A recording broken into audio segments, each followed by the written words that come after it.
Joining us now with more on the outrageous investigations into alleged war crimes of IDF soldiers abroad is Arsen Ostrovsky, CEO of the International Legal Forum, a global coalition of lawyers defending Israel and IDF soldiers abroad, and also a senior fellow at the Misgav Institute for National Security. Arsen, always wonderful to have you on. Thank you. So the incident in Brazil, where an IDF soldier has been identified and accused of war crimes, this has been the fear of the Israeli government ever since the ICC and the ICJ cases against Israel. Has this now set a global precedent for other countries to follow?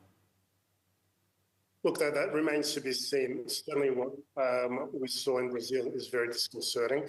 It is, I think, fair to say, an obscene travesty of justice that an individual who survived the Hamas massacre at the Nova Festival would now be hounded in Brazil. And we also have to be mindful and remember that the organization, the Hind Rajab Foundation, that is hounding Israeli soldiers around the world in Europe and Brazil and Thailand and elsewhere, has some very extremist and disconcerting roots. The founder, the person that heads up the organization, was a proud member of Hezbollah, and they've also mourned the elimination of October 7 mastermind and former Hamas leader Yahya Sinwar. But I think this is ultimately part of a long-standing lawfare campaign by Palestinian groups and their supporters around the world to politicize and weaponize the law against Israelis. Against Israelis, does this mean that it's no longer safe for IDF reservists to travel abroad?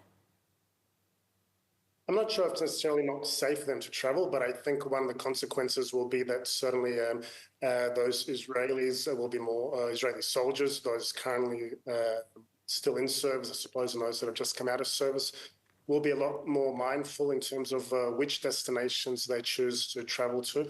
Certainly not some of these countries that are entertaining the Palestinian campaigns against them. So I think that will certainly be ought to be in their mind. So far Israel has been able to stay ahead of this incident in Brazil, but that may not always be the case looking forward. From an international law perspective, what can you tell us about this specific incident in Brazil? Israel has been accused of war crimes and of genocide, but those cases are largely falling apart. So how can Brazil simply decide to open an investigation into an Israeli reservist?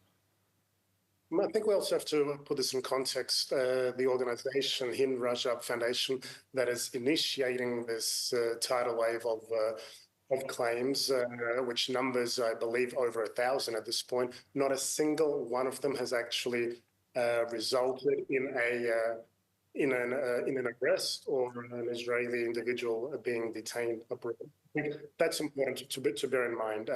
But look, different countries, different jurisdictions have different legal procedures where individuals or NGOs can submit claims, such as in Brazil. It is then up to the country and their authorities, whether it's the Attorney General's office or the political echelon, to determine whether an investigation can proceed or not, and ultimately whether a warrant can be issued or not.